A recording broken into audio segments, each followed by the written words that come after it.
सुप्रिया सुळे यांनी नको त्या विषयावरती आपली विद्वत्ता पाजळत आरक्षण हे आर्थिक विषयावर द्यावं अशा पद्धतीचं भाष्य केलं। खरं म्हणजे या देशामध्ये आज सुद्धा जाती व्यवस्था आहे आणि जाती व्यवस्थेचं हजारो वर्षाचं आरक्षण त्या आणि त्यांच्या सो कॉल्ड उच्चवर्णीय लोकांना मिळत आहे, त्याच्याबद्दल आज कोणी भाष्य करत नाही, कोणी आरक्षण ते रद्द करण्याची गोष्ट करत नाही। परंतु जातीवर मिळणारं SC STचं आरक्षण रद्द करा यासाठी सतत ह्या जो लोकांमध्ये एक प्रकारचा हेच लोकप्रतिनिधी भाष्य करतात, खरं म्हणजे दुर्दैवी आहे।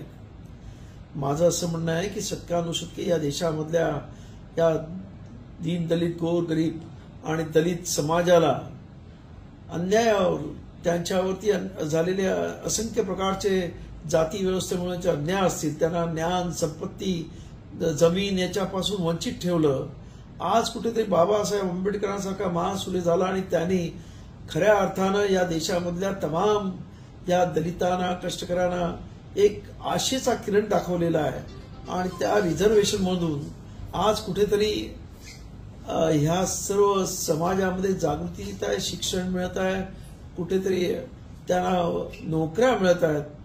परंतु असं असताना सुद्धा आज अति उच्च शिक्षण घेतलेल्या माणसाला सुद्धा अजूनही जो सन्मान मिळाला पाहिजे तो मिळत नाही।